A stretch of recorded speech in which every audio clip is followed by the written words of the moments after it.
नमस्कार दोस्तों, my name is Vikram Kumar. I am from NIT Raipur. I welcome to you all on the beautiful channel of IIT JEE light. तो students, आज का session बहुत ही amazing होने वाला है, क्योंकि आज के सेशन में हम लोग 10 ऐसे सवाल करेंगे जो कि मोस्ट रिपीटेड क्वेश्चन है जेईई मेंस के लिए। और मैथ्स का पेपर तो ऐसे ही लेंदी रहता है और बच्चों को ऐसे ही डर लगते रहता है। तो मेरा आपसे रिक्वेस्ट होगा, जो भी स्टूडेंट्स इस वीडियो को देख रहे हैं, प्लीज़ ये क्वेश्चन करके जाइएगा, क्योंकि अगर 10 की भी क्वेश्चन आप करके आते हैं तो आपका एवं 95 परसेंटाइल बनेगा। और मैं 10 ऐसा क्वेश्चन लेकर आया हूं जो कि मोस्ट रिपीटेड है और ऐसा क्वेश्चन ही आपको देखने के लिए मिलेगा। तो पहला क्वेश्चन आपका है क्वाड्रेटिक इक्वेशन से। क्वाड्रेटिक इक्वेशन का भी एक सब topic is very important, that is Newton's formula, और उसी का क्वेश्चन मैं लेकर आया हूँ। अब न्यूटन्स फॉर्मूला में क्या होता है कि सबसे पहले आपको एक क्वाड्रेटिक इक्वेशन दिया जाता है। क्वाड्रेटिक इक्वेशन यहाँ पे क्या है, x square plus root 2x minus 8 equal to 0, और अल्फा बीटा इसका रूट्स है। और यूएन को डिफाइंड किया गया अल्फा पर power n plus beta to the power n से, और यहाँ पे आपको इस तरीके से इसका वैल्यू पूछ लिया गया मेरे भाई। तो सबसे पहले ऐसा क्वेश्चन जब भी आपको आपसे पूछा जाएगा, उसमें 3 आपका कोई कंटिन्यू नंबर रहेगा, कंसिक्यूटिव इंटीजर रहेगा। तो यहाँ पे क्या है, U8 है, U9 है और U10 है। सबसे पहला स्टेप इसमें क्या कीजिएगा कि जहाँ पे एक्स स्क्वायर है वहाँ पे लार्जेस्ट इंटीजर वाला रखिएगा, मीन्स U10 रख देंगे। जहाँ पे आपका x है वहाँ पे आप उससे जो छोटा है U9 उसको पुट कर दीजिएगा, और जहाँ पे आपका कांस्टेंट है उसके साथ आप जो है सबसे स्मॉलेस्ट इंटीजर को रख दीजिएगा। मीन्स पहले एक्स स्क्वायर की जगह U10 हो गया, x के जगह U9 हो गया, और जहाँ पे x पे पावर 0 था वहाँ पे अपन U8 रख दिए।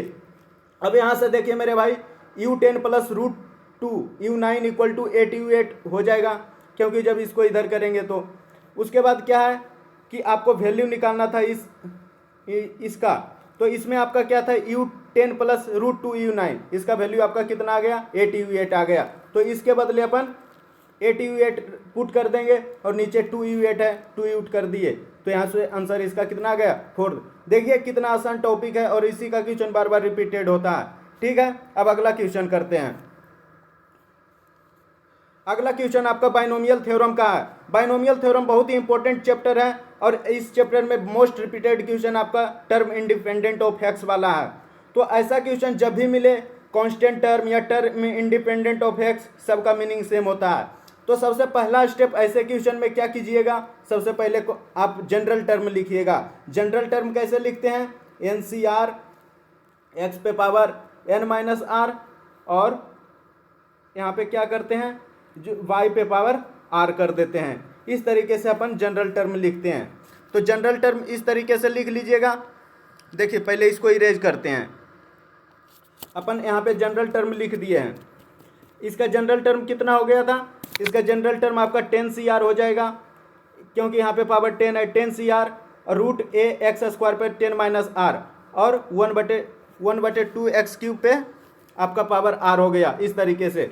और फिर इसका जनरल टर्म फर्दर प्रोसीड करेंगे तो क्या आ जाएगा, इस तरीके से आ जाएगा कि x पे पावर यहाँ पे 20 माइनस 2r था, फिर सब्ट्रैक्ट हो जाएगा माइनस 3r, क्योंकि 3r नीचे में एक पावर था। तो यहाँ से ओवरऑल देखिएगा कि x पे पावर कितना आया है। सेकेंड स्टेप में देख लीजिएगा कि x का ओवरऑल पावर क्या है। तो x का ओवरऑल पावर आपका कितना निकल कर आएगा, 20 माइनस 5r। और जब टर्म इंडिपेंडेंट ऑफ x बोला गया, मीन्स आपको एक ऐसा टर्म चाहिए जो कि x से इंडिपेंडेंट हो। x से इंडिपेंडेंट का मतलब है कि x पे जो पावर है उसको 0 से इक्वेट कर दीजिएगा। तो x पे पावर कितना है, 20 minus 5r, means 20 minus 5r 0 के इक्वल होना चाहिए, तभी ये वाला टर्म आपका इंडिपेंडेंट ऑफ x बनेगा। इसलिए अपन 20 माइनस 5r को 0 से जब इक्वेट करेंगे तो r का वैल्यू आपका 4 के इक्वल आ जाएगा। उसके बाद आपको टर्म निकालना है। तो टर्म कैसे निकालेंगे, यहाँ पे 10CR था तो 10CR लिख देंगे, मीन्स 10C4 ये वाला हो गया। फिर आपका a क्यूब हो जाएगा, क्योंकि a पे पावर कितना था, 10 माइनस r/2, 10 माइनस r/2 जब करेंगे, r का वैल्यू 4 यहाँ रखिएगा, तो a क्यूब ये वाला हो जाएगा, a क्यूब बाय 2 पे पावर 4 इक्वल टू 105, क्योंकि एक ऐसा टर्म इंडिपेंडेंट ऑफ एक्स आपको गिवन था 105, इससे इसको इक्वेट कर दिए। इक्वेट करने के बाद यहाँ पे आप NCR का फॉर्मूला लगाइएगा। तो NCR का फॉर्मूला याद रखिएगा आप लोग, क्या होता है, NCR इक्वल टू होता है n factorial upon n minus r factorial. यहाँ देखिए ये पेन विजिबल नहीं है, इसको चेंज कर लेते हैं। इसको चेंज करेंगे तो n फैक्टोरियल यहाँ पे है और नीचे n माइनस आर फैक्टोरियल और r फैक्टोरियल। इस तरीके से NCR होता है। तो NCR का फॉर्मूला यहाँ पे लगा दिया। 10C4 का वैल्यू क्या हो जाएगा, 10 factorial upon 6 factorial into 4 factorial. तो यहाँ से NCR का फॉर्मूला लगाइएगा, उसके बाद इस इक्वेशन को जब सॉल्व कीजिएगा तो a का वैल्यू 2 आ जाएगा। लेकिन a का वैल्यू नहीं बताना था, यहाँ पे a स्क्वायर का वैल्यू बताना था, इसलिए a स्क्वायर का वैल्यू यहाँ से 4 आ जाएगा। तो इस तरीके से अपन ये क्वेश्चन सॉल्व करते हैं। ठीक है, अब अगला क्वेश्चन देखते हैं। नेक्स्ट क्वेश्चन आपका है स्ट्रेट लाइन से। स्ट्रेट लाइन का भी ये टॉपिक बहुत इंपॉर्टेंट है। ये देखिए क्वेश्चन क्या है, keep the ortho centre of the triangle formed by the lines 2x + 3y - 1 = 0, x + 2y - 1 = 0 and ax + by - 1 = 0 is the centroid of another triangle उस circumcentre and orthocentre respectively are 3, 4, -6, -8। देखिए भाई, सबसे पहले यहाँ पे आपको पता चल गया होगा कि दो ट्रायंगल की बात की जा रही है। तो सपोज हम मान लेते हैं कि एक ट्रायंगल आपका ये वाला है और दूसरा ट्रायंगल ये वाला है। एक ट्रायंगल ABC है जिसके बारे में ऊपर बोला गया कि जिसका ऑर्थो सेंटर, जिसका इक्वेशन और गिवन है उसको मान लिए कि ABC है, और दूसरा ट्रायंगल जिसके सर्कम सेंटर और ऑर्थो सेंटर की बात की गई है उसको मान लिए कि PQR ट्रायंगल है। तो इस PQR ट्रायंगल का सर्कम सेंटर आपको 3, 4 गिवन है। ओके, अच्छी बात है। और ऑर्थो सेंटर इसका गिवन है -6, -8। और बोला गया कि PQR ट्रायंगल का जो सेंट्रॉइड होगा वो पहले वाले ट्रायंगल मीन्स ABC ट्रायंगल के ऑर्थो सेंटर होंगे। तो सबसे पहला चैलेंजिंग काम कि PQR का अपन सेंट्रॉइड कैसे निकालेंगे। सेंट्रॉइड इसका निकालने का क्या तरीका होना चाहिए, जब हमें ऑर्थो सेंटर और सर्कम सेंटर पता है तो ये वाला चीज़ आप लगाइए कि OGC, जितना भी मैं कॉन्सेप्ट इसमें करवा रहा हूँ वो सारा कॉन्सेप्ट मैं आपको अपने शॉर्ट वीडियो में मेरे चैनल पे मिल जाएगा। कोई ऐसा कॉन्सेप्ट नहीं होगा जो मेरे शॉर्ट वीडियो में डाल नहीं रखे हैं। लेकिन वही है कि ज़्यादा ऑडियंस मेरे चैनल पे नहीं है, इसलिए अंडररेटेड चैनल है। ठीक है, तो यहाँ से OGC ये वाला ट्रिक याद रखिए। मीन्स ऑर्थो सेंटर ये वाला है, ये आपका सेंट्रॉइड है, ये आपका सर्कम सेंटर है, और ये वाला आपका 2:1 में डिवाइड होता है। मीन्स ऑर्थो सेंटर और सर्कम सेंटर को जो सेंट्रॉइड होती है वो 2:1 में डिवाइड करता है। तो देखिए यहाँ पे OGC, तो O का कितना कोऑर्डिनेट है -6, -8, और ये सर्कम सेंटर का 3, 4। तो यहाँ से सेक्शन फॉर्मूला का यूज करके यहाँ सेंट्रॉइड निकाल लेंगे। सेक्शन फॉर्मूला जिसको नहीं पता है देख लीजिए। Section formula mx2 + nx1 upon m + n हो जाता है। m आपका 2 है और n आपका 1 है, और उसी तरीके से y के लिए m/2 + ny1 upon m + n हो जाएगा। तो यहाँ से सेंट्रॉइड जब निकालिएगा तो आपका 0, 0 आएगा। मीन्स ये वाला सेंट्रॉइड जो है पहले वाले ट्रायंगल का ऑर्थो सेंटर है। मीन्स इस वाले ABC ट्रायंगल का ये वाला आपका ऑर्थो सेंटर बन गया। ठीक है, लेकिन अभी क्वेश्चन सॉल्व नहीं हुआ।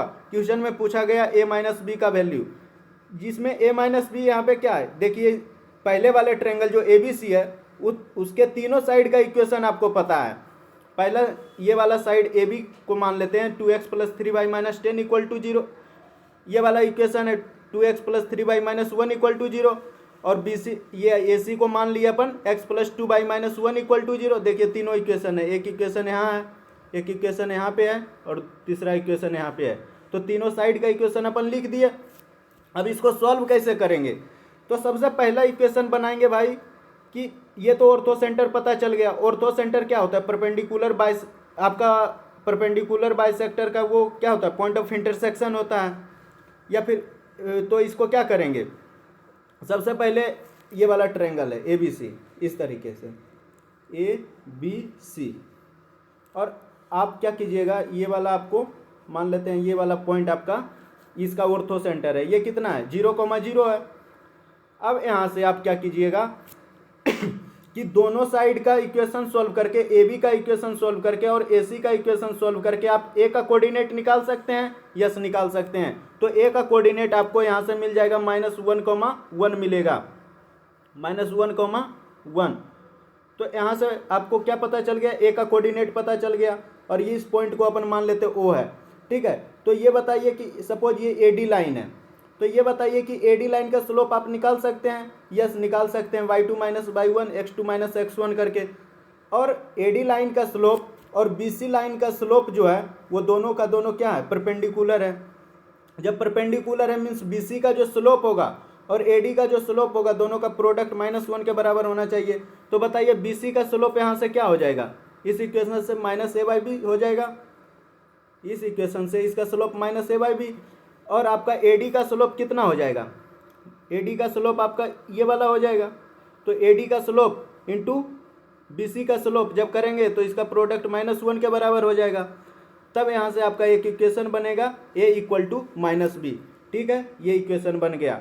अब लेकिन ये नहीं पूछा गया था, अगर a + b पूछा जाता तो यही खेल खत्म हो गया था कि a + b = 0 आ जाएगा, लेकिन a - b पूछा गया। तो दूसरा इक्वेशन कैसे बनाएंगे, दूसरा इक्वेशन इस तरीके से बनाएंगे कि सपोज यहाँ से एक लाइन अपन ड्रॉ कर दिए सी से।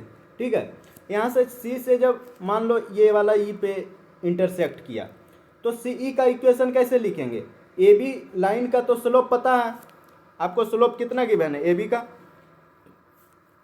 का स्लोप हो जाएगा ए बी का भी लिख सकते हैं, या फिर सपोज इधर से अपन दे देते हैं ये वाला लाइन, इधर से इक्वेशन लिखते हैं। तो ये वाले लाइन का कितना स्लोप है, ए सी का स्लोप बताइए। ए सी का स्लोप आपका है -1/2। ए सी का स्लोप जब -1/2 है तो इसका स्लोप कितना हो जाएगा, ओ बी का स्लोप कितना हो जाएगा आपका 2 हो जाएगा। ओ बी का स्लोप जब पता चल गया तो और ये एक पॉइंट भी पता है ओ का कोऑर्डिनेट, तो इक्वेशन लिख सकते हैं। इक्वेशन यहाँ से क्या बन जाएगा उसका बी एफ का इक्वेशन बनेगा y - 0 = m × x - x1। तो y = 2x आपका इक्वेशन बन गया बी एफ का। बी एफ किसको बोल रहे हैं, ये वाला जो साइड ट्रायंगल है इसको अपन एज्यूम कर लिए थे कि ये वाला साइड को इंटरसेक्ट ये f पॉइंट पे कर रहा है। ठीक है, यहाँ पे इसको f मान लिए थे। तो यहाँ से पता चल गया कि बी एफ का इक्वेशन क्या है, y = 2x। अब बी एफ को सॉल्व कर देंगे किसके साथ, बी एफ को सॉल्व कर देंगे अपन इसके साथ ए बी के साथ। जब ए बी के साथ इसको सॉल्व करेंगे तो यहाँ से बी का कोऑर्डिनेट पता चल गया। अब बी का कोऑर्डिनेट जब पता चल गया तो यहाँ से बी कोऑर्डिनेट अपन रख देंगे इसके इक्वेशन में, बी सी के इक्वेशन में। बी सी के इक्वेशन में रखने से आपका दूसरा इक्वेशन a + 2b = 8 मिल जाएगा। a + 2b = 8 मिल गया, एक इक्वेशन यहाँ से और पहला इक्वेशन यहाँ से मिला था। अब दोनों को सॉल्व करके अपना आंसर आ जाएगा। ठीक है, तो अब अगला क्वेश्चन डिस्कस करते हैं। ये क्वेश्चन आपका सर्कल का है, ये भी क्वेश्चन मोस्ट रिपीटेड क्वेश्चन है, क्योंकि ये वाला टेंजेंट वाला क्वेश्चन बहुत सारे स्टूडेंट इसमें फंस जाते हैं। इसमें क्या है कि बहुत सारे ट्रिक लगाने लगते हैं, लेकिन भाई ये क्वेश्चन ध्यान से पढ़िए। इस क्वेश्चन में क्या बोला जा रहा है, ये क्वेश्चन आपका है कि number of common tangent to the circles, मतलब दो आपका सर्कल गिवन है, पहला सर्कल ये वाला है, दूसरा सर्कल ये वाला है। इसमें पहला स्टेप क्या कीजिएगा, दोनों सर्कल ड्रॉ कर दीजिएगा। यहाँ पे दोनों सर्कल ड्रॉ कर दिए, एक सर्कल ये है, दूसरा सर्कल ये है। सर्कल ड्रॉ करने के बाद फर्स्ट स्टेप आप कीजिएगा कि सेंटर पता कीजिए। तो पहले सर्कल का सेंटर पता कीजिए। सर्कल का सेंटर कैसे पता करेंगे, 2g = कितना है इक्वेशन में, 2g = आपका है -18। तो g = कितना हो गया -9। और लेकिन और 2f = कितना है -15। और तो f = कितना आ जाएगा -15/2। लेकिन सेंटर क्या होता है -g, -f होता है। मीन्स इसका सेंटर कितना आ जाएगा 9 आ जाएगा, 9,15/2। तो इस तरीके से इसका सेंटर पता चल गया। इसको इरेज करते हैं, इस तरीके से इसका सेंटर पता चला। अब देखिए सेंटर पता करने के बाद रेडियाई पता कीजिए। पहले स्टेप में अपन सेंटर पता कर लिए, अब उसके बाद रेडियाई पता करेंगे। तो रेडियाई कैसे पता करेंगे, आपको पता है कि r1 = √g² + f² - c होता है। तो इससे आप पता कर लीजिएगा कि इसका कितना हो जाएगा रेडियाई, वो पता चल गया। मीन्स पहले सर्कल का रेडियस आपको पता चल गया कितना, ये आपका 5/2 आ गया। ठीक है, तो पहले इस यहाँ पे पेन सेलेक्ट कर लेते हैं। यहाँ से आपका पेन सेलेक्ट हो जाएगा। अब दूसरे सर्कल का रेडियाई पता करेंगे उसी तरीके से। तो दूसरे सर्कल का भी रेडियाई पता चल गया कि 5 सेंटीमीटर है या फिर 5 यूनिट्स है, जो भी बोल दीजिए। तो यहाँ से पहले सर्कल का भी रेडियाई पता चल गया, सेंटर भी पता चल गया, दूसरे भी सर्कल का रेडियाई और सेंटर पता चल गया। बहुत अच्छी बात। अब क्या करेंगे, सबसे पहले C1 C2 निकालेंगे। C1 C2 का मतलब है distance between the centre of this two circle, कि दोनों सर्कल के बीच के सेंटर का डिस्टेंस कितना है, तो वो वाला अपन निकाल लेंगे। तो वो वाला भी अपन निकाल लिए कि 15/2 आया। ठीक है, अब क्या करेंगे, कंडीशन चेक करेंगे कि कौन सा कंडीशन फॉलो होता है। अगर आपको ये टॉपिक नहीं पता है तो मेरे चैनल पे शॉर्ट वीडियो में ये वाला वीडियो बना रखे हैं, वो वीडियो देख लीजिए। नंबर ऑफ कॉमन टेंजेंट का बहुत 6 कंडीशन होता है, 4 से 6 कंडीशन, उसी में से क्वेश्चन आता है। तो यहाँ पे आपका एक्चुअली क्या है कि C1 C2 इक्वल टू यहाँ पे आ गया है R1 प्लस R2। और जब भी ऐसा होता है तो 3 कॉमन टेंजेंट आता है, क्योंकि जब ऐसा हुआ तो ऐसा फिगर बनेगा, मीन्स एक सर्कल ये और दूसरा सर्कल आपका ये, और यहाँ से अपन कितना टेंजेंट ड्रॉ कर सकते हैं। आप ध्यान से देखिए इसको कि अपन यहाँ से 3 टेंजेंट ड्रॉ कर सकते हैं। एक टेंजेंट इस तरीके से, दूसरा टेंजेंट इस तरीके से, और तीसरा टेंजेंट इस तरीके बीच से। तो इस तरीके से अपन 3 टेंजेंट ड्रॉ करते हैं जो कि कॉमन होता है। तो और आपका C1 C2 मीन्स C1 और C2 ये वाला हो गया distance equal to R1 plus R2। ये R1 है और ये R2 है, और ये कंडीशन फॉलो हो रहा था। इट मीन्स यहाँ पे 3 कॉमन टेंजेंट हो जाएगा। ठीक है, अब अगला क्वेश्चन डिस्कस करते हैं। आपका ये क्वेश्चन अब लिमिट का है, और मोस्ट रिपीटेड क्वेश्चन है मेरे भाई। लिमिट में कुछ आए चाहे नहीं आए, लेकिन एक्सटेंशन का क्वेश्चन नहीं आएगा तो वो पेपर आपका अधूरा माना जाएगा। इसलिए ऐसे क्वेश्चन को बिल्कुल नहीं छोड़ना है, क्योंकि यही सारा क्वेश्चन आपको एक अच्छा परसेंटाइल दिलवाएगा, अच्छे मार्क्स आएगा इसी सब क्वेश्चन को करके। और ज़्यादा पैनिक नहीं होइएगा पेपर के अंदर, जो क्वेश्चन ईजी है उसी को सॉल्व कीजिएगा। ठीक है, तो ये क्वेश्चन देखिए, ये क्वेश्चन आपका जो है इसमें क्या है कि एक्सपेंशन लगाना है। आप कैसे समझिएगा कि एक्सपेंशन लगाना है, क्योंकि भाई जब बहुत सारे टर्म दिखेंगे, ई पे पावर एक्स दिखेगा, ई पे पावर माइनस एक्स दिखेगा, लॉग का टर्म दिखेगा, साइन का टर्म दिखेगा, ऑटोमेटिक समझ जाना है कि हमको एक्सपेंशन लगाना है। ठीक है, तो अपन एक्सपेंशन लगाते हैं। कैसे एक्सपेंशन लगाएंगे उसको देखिए। यहाँ पे ई पे पावर एक्स है तो ई पे पावर एक्स का एक्सपेंशन, लेकिन सबसे पहला स्टेप याद रखिएगा। सबसे पहला स्टेप क्या करना है कि यहाँ पे साइन एक्स है।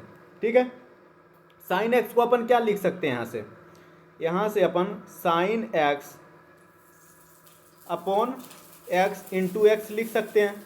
इसको लिख सकते हैं इस तरीके से, और ये वाला पार्ट आपका क्या बन जाएगा, 1 बन जाएगा स्टैंडर्ड फॉर्म से।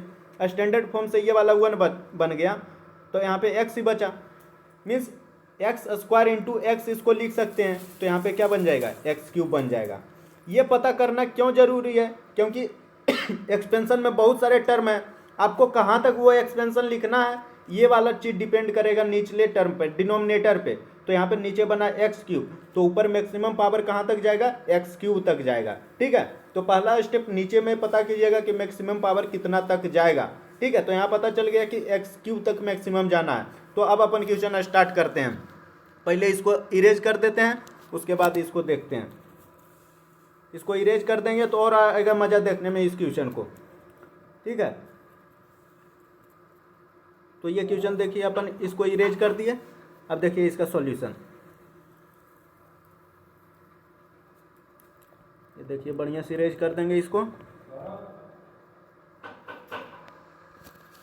अब देखिए इसको इरेज कर दिया। अब इसका एक्सपेंशन लिखिए, ई पे पावर एक्स का एक्सपेंशन लिखिए। तो ई पे पावर एक्स का एक्सपेंशन क्या हो जाता है, जो भी होता है यहाँ पे लिख दीजिएगा 1 प्लस एक्स बाई 1 फैक्टोरियल। आगे क्यों नहीं लिखे, क्योंकि यहाँ से पता चल गया था कि ए एक्स स्क्वायर था, और मैक्सिमम पावर अपन एक्स क्यूब तक जाना है, मीन्स अपन यहाँ पे तो मैक्सिमम एक्स ही लिख सकते हैं, क्योंकि जहाँ इससे आगे बढ़ते तो यहाँ पे पावर एक्स क्यूब से ज़्यादा चला जाता, इसलिए अपन एक्स बाई 1 फैक्टोरियल तक इसको ख़त्म कर दिए। फिर यहाँ पे आएंगे बी सेकेंड टर्म पे आएंगे, तो इसका एक्सपेंशन लिखेंगे लॉग बेस ई बेस 1 प्लस एक्स। तो इसका एक्सपेंशन लिखेंगे कहाँ तक, यहाँ तक एक्स क्यूब तक लिखेंगे कि यहाँ, क्योंकि यहाँ मल्टीप्लाई में कुछ भी एक्स नहीं था, तो यहाँ मैक्सिमम एक्स क्यूब बाई 3 तक लिख दिए। उसके बाद यहाँ पे सी एक्स है, तो मैक्सिमम एक्स स्क्वायर तक इधर लिखेंगे, तो एक्स स्क्वायर तक लिख दिए ई पे पावर माइनस एक्स का एक्सपेंशन। इस तरीके से लिख दिए एक्सपेंशन। एक्सपेंशन लिखने के बाद अब तीसरा स्टेप क्या कीजिएगा कि सबसे पहले आप एक्स स्क्वायर के कोफिशिएंट क्या क्या है वो लीजिएगा। तो एक्स स्क्वायर यहाँ लिख दिए। एक्स स्क्वायर का कोफिशिएंट क्या है, ए है, बी बाई 2 है, यहाँ पे आपका कहाँ है बी बाई 2 ये वाला है। उसके बाद आपका माइनस सी है, तो माइनस सी दे देंगे। फिर एक्स क्यूब का कोफिशिएंट देखिएगा, उसके बाद एक्स का कोफिशिएंट देखिएगा। सबका कोफिशिएंट देख लिए, इसका एक्स का ये है, एक्स क्यूब का ये है, एक्स स्क्वायर का ये है, ठीक है। अब क्या कीजिएगा, जो आपका एक्स क्यूब के अलावा है, एक्स क्यूब के अलावा क्या था, एक्स स्क्वायर है और एक्स है, तो एक्स क्यूब के अलावा जो भी है उसका कोफिशिएंट 0 से इक्वेट कर दीजिएगा। मीन्स एक्स स्क्वायर का कोफिशिएंट 0 से इक्वेट कर दिए और एक्स का कोफिशिएंट को 0 से इक्वेट कर देंगे, ठीक है। अब उसके बाद क्या कीजिएगा कि नीचे में एक्स क्यूब था तो उसके कोफिशिएंट को किसके इक्वल कीजिएगा, ये जो आपको आरएचएस में दिख रहा है उसके इक्वल कीजिएगा। आरएचएस में कितना दिख रहा है, 1। मीन्स आप जो है एक्स क्यूब के कोफिशिएंट को 0 से इक्वेट कीजिएगा। 0 से इक्वेट कर दिए, उसके बाद क्या कीजिएगा, इक्वेशन सॉल्व कीजिएगा। यहाँ से b इक्वल टू सी आ गया, यहाँ से भी आप b इक्वल टू सी यहाँ इस इक्वेशन में पुट कर दीजिएगा। इस इक्वेशन में पुट करने से आपका आ जाएगा 2a इक्वल टू बी, यहाँ से 2a इक्वल टू बी आ गया। उसके बाद फिर इस इक्वेशन को सॉल्व कीजिएगा तो a इक्वल टू आपका 1/8 आ जाएगा। इस तरीके से अपन इस क्वेश्चन को, एक्सपेंशन वाले क्वेश्चन को आसानी से सॉल्व करते हैं, ठीक है। अब अगला क्वेश्चन देखते हैं। अब ये क्वेश्चन आपका स्टेटिस्टिक्स का वेरी वेरी इंपॉर्टेंट क्वेश्चन, और मैं गारंटी के साथ बोल सकता हूँ कि ये क्वेश्चन आएगा, 100% आएगा। इसमें कोई भी इसमें कन्फ्यूजन नहीं होना चाहिए, और ये आपको 4 मार्क्स दिलवा कर जाएगा अगर आप मेरा वीडियो देख रहे हैं तो, ठीक है। तो ये क्वेश्चन है कि ABC आपका नेचुरल नंबर है, और कंडीशन क्या है कि C जो है ग्रेटर है, ग्रेटेस्ट है, उसके बाद B है, उसके बाद A है। ये भी चीज़ काम आएगा, ठीक है। काम कैसे आएगा वो अभी बताएंगे। और आपको मीन गिवन है 5 ऑब्जर्वेशन है, कौन कौन है, 9, 25 ABC, ठीक है। और आपको मीन दिया है 18, और आपका डेविएशन अबाउट द मीन दिया है 4, और आपका वेरिएंस दिया है 136/5। इसमें इंपॉर्टेंट क्या है, फॉर्मूला देख लीजिए बढ़िया से। मीन इक्वल टू क्या होता है, तो sum of observation by number of observation. Mean equal to 18 है, मीन इक्वल टू 18 लिख दिए। उसके बाद sum of observation by number of observation, mean का फॉर्मूला होता है, तो सम निकाल देंगे, और नंबर ऑफ ऑब्जर्वेशन कितना है, 5 है, इक्वल टू 18। तो यहाँ से आपका a + b इक्वल टू 56 आ जाएगा, ठीक है। अब डेविएशन का फॉर्मूला क्या होता है, डेविएशन का फॉर्मूला होता है summation of xi minus x bar. xi का मतलब क्या है, जो आपको गिवन ऑब्जर्वेशन है उसमें आप मीन को सब्ट्रैक्ट करते जाइएगा। अबाउट मीन है, मीन को सब्ट्रैक्ट करते जाना, उस पर मोड लगाना है। तो सबसे पहले ऑब्जर्वेशन क्या है, 9 है, उसमें सब्ट्रैक्ट करेंगे मीन को। मीन कितना था आपका मीन कितना था, मीन आपका 18 था, तो 9 - 18 करेंगे और उस पर मोड लगाएंगे तो 9 आ जाएगा। फिर दूसरा ऑब्जर्वेशन कितना है, 25 सब्ट्रैक्ट करेंगे 18 को, मीन को, तो ये कितना आ जाएगा, 8 के बराबर आ जाएगा। उसके बाद आपका 18 माइनस कितना करेंगे, a करेंगे, ये आपका ऑब्जर्वेशन है। फिर 18 - b करेंगे, फिर 18 - c करेंगे। इस तरीके से सबका सम कितना आ जाएगा, और नीचे नंबर ऑफ ऑब्जर्वेशन भी था, तो ये वाला नंबर ऑफ ऑब्जर्वेशन इधर मल्टीप्लाई हो जाएगा, मीन्स 4 × 5 = 20 हो जाएगा। उसके बाद यहाँ से आपका एक इक्वेशन क्या बन जाएगा, 9 × 7 = 16 हो जाएगा। मीन्स आपका ये वाला टर्म आपका इक्वल टू 4 आ गया, ठीक है, इक्वल टू 4 आ गया। अब आगे देखिए वेरिएंस में क्या चेंज आएगा कि जो चीज़ आपका ऊपर ऐसे ही था, मोड जिस पे लगा हुआ था अब उसी पे मोड स्क्वायर कर दीजिए, xi माइनस एक्स बार का square by number of observation equal to variance होता है समेशन ऑफ, ठीक है। तो यहाँ से आप पहले उसी तरीके से, तो इसका आप स्क्वायर निकालिएगा। सबसे पहले ऑब्जर्वेशन आपका क्या था, 9, मीन कितना है 18, तो 9 - 18 करेंगे, 9 आएगा। 9 का स्क्वायर कितना हो जाएगा, 81। फिर 7 का स्क्वायर 49, फिर इसका 18 - a का होल स्क्वायर, 18 - b का होल स्क्वायर, 18 - c का होल स्क्वायर इक्वल टू 136 आ गया। लेकिन 136 तो यहाँ पे आया, 136/5 आएगा, और ये वाला आपका n मल्टीप्लाई हो जाएगा ये साइड, मीन्स आपका 136 बचेगा। उसके बाद ये वाला आप देखिएगा कि ये वाला चीज़ आपका इक्वल टू 6 आएगा, क्योंकि ये इस दोनों को ऐड कीजिएगा और इधर सब्ट्रैक्ट कीजिएगा इस साइड, तो आपका 6 आएगा निकल कर, ठीक है। उसके बाद क्या किए कि 18 - a इक्वल टू 1 ले लिए, 18 - b इक्वल टू -1 ले लिए, 18 - c इक्वल टू -2 ले लिए। बहुत सारे स्टूडेंट को लग रहा हो ये डायरेक्ट कैसे कर दिए। देखिए भाई, यहाँ पे आपको पॉसिबिलिटी देखना था कि कौन ऐसा वैल्यू लें जो इस दोनों इक्वेशन को सेटिस्फाई करे। एक इक्वेशन आपको यहाँ पे था, देखिए यहाँ पे इसका कलर चेंज करते हैं। एक इक्वेशन आपका यहाँ पे था, यहाँ पे, और दूसरा इक्वेशन यहाँ पे। अब दोनों जगह ऐसा वैल्यू लेना था 18 माइनस ए, 18 माइनस बी और 18 माइनस सी का, जो दोनों इक्वेशन को सेटिस्फाई करता। उसी तरीके से आपको वैल्यू चूज करना था। अब यहाँ पे आप सॉल्व कर लीजिएगा, उसके बाद इसका आंसर फाइंड आउट कर लीजिएगा। बहुत सारे स्टूडेंट को लग रहा था कि इंटरचेंज कर लेंगे वैल्यू, हो सकता है इसको -1 कर देते, 1 इसको कर देते, फिर इसको -2 कर देते, किसी को कर, लेकिन यहाँ पे ये भी कंडीशन आपको देखना था कि ये वाला फुलफिल होना चाहिए था कि सी सबसे बड़ा होना चाहिए, फिर बी होना चाहिए, फिर ए होना चाहिए था। इसीलिए मैं ऐसा इसको किया। लेकिन मेरा मेन टॉप यहाँ पे जो मोटिव था, ये नहीं था क्वेश्चन सॉल्यूशन दिखाना। मेरा मोटिव था कि आपको फॉर्मूला याद हो जाए और जिससे कि आप ट्यूशन जो भी आए एग्जाम के अंदर वो आप करके आएंगे। ठीक है, अब नेक्स्ट क्वेश्चन डिस्कस करते हैं। हाँ, अगला क्वेश्चन है एओडी का, application of derivative, very important topic, जिसका क्वेश्चन डेफिनेटली आपको पूछा ही जाएगा। ठीक है, तो इसको देखिए, अपना कलर पहले चेंज कर लेते हैं यहाँ से। ठीक है, कलर चेंज कर लिए। ये क्वेश्चन आपका एफ एक्स कोई फंक्शन है, एफ एक्स फंक्शन है और रियल वैल्यूड फंक्शन है, और अल्फा और बीटा अल्फा इसका मिनिमम वैल्यू है और बीटा इसका मैक्सिमम वैल्यू है इस फंक्शन का। अब बताना है alpha square plus 2 beta square equal to क्या होगा। ऐसा क्वेश्चन बहुत पूछा जाता है, आपके मॉक टेस्ट में भी पूछे जाते होंगे, लेकिन बहुत सारे स्टूडेंट इस पर फोकस नहीं करते हैं, इसको पेपर एनालिसिस नहीं करते हैं और ऐसे क्वेश्चन को हल्के में ले लेते हैं। तो मैं आपको बता देता हूँ कि ऐसा क्वेश्चन सबसे पहले दिखे तो एफ एक्स अगर है और उसका मिनिमम और मैक्सिमम वैल्यू की बात की गई हो, सबसे पहले आप क्या कीजिएगा, डिफ्रेंशिएट करेंगे। मीन्स अपन एफ डैश एक्स निकालेंगे। सबसे पहला काम एफ डैश एक्स निकाल लिए। एफ डैश एक्स अपना क्या आ गया, इस तरीके से आ गया।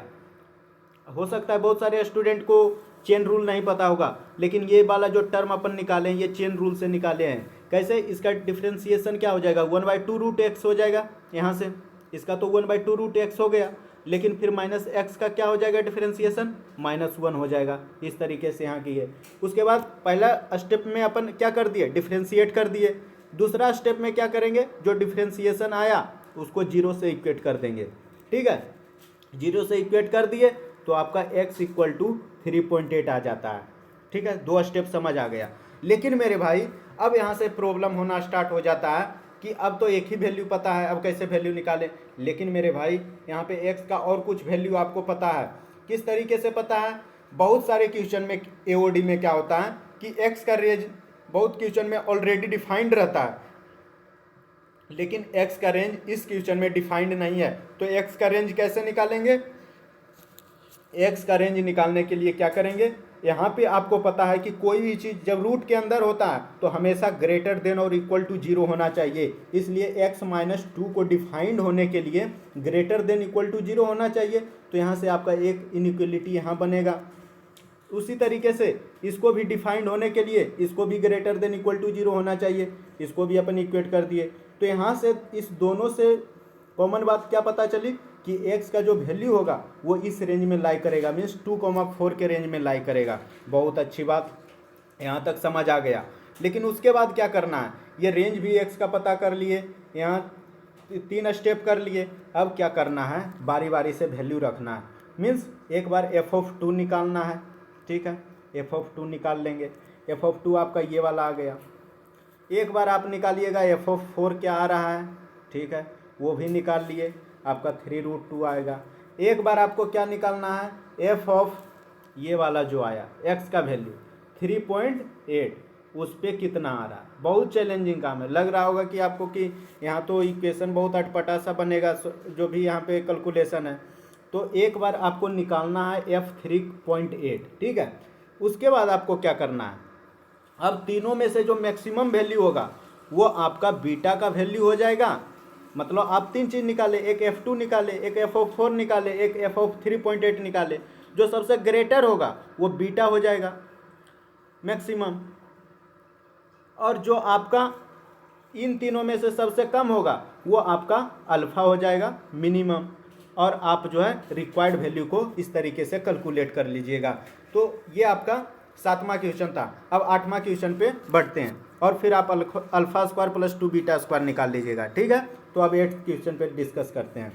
अब ये क्वेश्चन आपका वेक्टर का है। Very important topic. वेक्टर देखने के बाद मज़ा आ जाता है बहुत सारे स्टूडेंट्स को, और हमको भी एक्चुअली क्या है, वेक्टर मेरा बहुत ही फेवरेट टॉपिक है, वेक्टर एंड 3D। ठीक है, तो ऐसे क्वेश्चन बार बार पूछे जाते हैं। जब मैं जेई का प्रिपरेशन कर रहा था उस टाइम पे इतना क्वेश्चन ये पूछा गया मॉक टेस्ट में कि आज तक हमको याद हो गए ये क्वेश्चन। और ठीक है, तो इसीलिए अपन ये क्वेश्चन अपन ये इंक्लूडेड किए, क्योंकि ये क्वेश्चन बहुत ज़्यादा पूछा जाता है। और अब मैं पीवाईक्यू में भी ऑब्जर्व किया, जब मैं पीवाईक्यू सॉल्व कर रहा था तो बहुत सारे ऐसे क्वेश्चन हैं, इसमें क्रॉस प्रोडक्ट का यूज होता है। देखिए यहाँ पे क्या है, ए वेक्टर आपको गिवन है, बी वेक्टर गिवन है, सी वेक्टर गिवन है, 3 वेक्टर है, बहुत अच्छी बात है। अब r vector is a vector such that r vector cross a vector equal to b vector plus C vector cross a vector. सबसे पहला स्टेप कि आपको जैसे ही यहाँ पे क्या दिखा कि दोनों साइड एक वेक्टर कॉमन है, एक वेक्टर दोनों साइड LHS और RHS दोनों साइड कॉमन है, तो यहाँ पे क्या करेंगे, सबसे पहला स्टेप क्या करेंगे, जो आपका राइट हैंड साइड है उसको भी लेफ्ट हैंड साइड में लेकर चले आएंगे इस तरीके से कि r vector cross a vector minus B vector plus C vector cross a vector equal to 0 हो गया इस तरीके से। अब इस दोनों वेक्टर में कॉमन क्या है, ए वेक्टर को कॉमन ले लेंगे। उसके बाद इसमें क्या बचा, आर वेक्टर बचा, और इसमें क्या बचा, इस टर्म में B vector plus C vector बचा। तो इस तरीके से यहाँ पे कर दिए इक्वल टू 0। अब जब इस दोनों वेक्टर का, ये भी आपका एक वेक्टर है और ये भी आपका एक वेक्टर इंडिविजुअल वेक्टर, और दोनों का क्रॉस 0 है, इट मीन्स दोनों का क्रॉस 0 है, मीन्स कोप्लेनर है कहीं ना कहीं दोनों। तो जब कोप्लेनर है तो इसको इस तरीके से लिखते हैं, जब A vector cross B vector equal to 0 होता है तो क्या लिखते हैं, A vector equal to lambda times of B vector, यही लिखते हैं। तो उसी तरीके से R vector minus B vector plus सी वेक्टर को lambda times of A vector लिख दिए। यहाँ पे इसका ओवरऑल और इसका क्रॉस 0 है, मीन्स इसको अपन lambda times of A vector लिख सकते हैं। उसी तरीके से अपन लिख दिए आर वेक्टर इक्वल टू कितना आ गया, lambda A vector plus B vector plus C vector. यहाँ से आपका आर वेक्टर पता चल गया। अब चैलेंज क्या था, आर वेक्टर ही पता करना, ठीक है। उसके बाद क्या करेंगे, आपको जो इक्वेशन गिवन है, अगला क्या है, डॉट का इक्वेशन है। डॉट का इक्वेशन है R vector dot B vector minus C vector. तो आर वेक्टर के जगह अपन ये वाला पुट कर दिए, lambda A vector plus B vector plus C vector और dot B vector minus C vector equal to 0। अब यहाँ से क्या करते जाइएगा, इसको आगे प्रोसीड कीजिएगा। कैसे कीजिएगा, तो ये वाला क्या हो जाएगा, lambda A vector dot B vector plus B vector का स्क्वायर, ये हो जाएगा, और आगे क्या हो जाएगा, plus B vector dot C vector. Means overall इसको आपको क्या करना है, सॉल्व करना है। इसको सॉल्व कीजिएगा, उसके बाद यहाँ से लेमडा का वैल्यू पता चल जाएगा।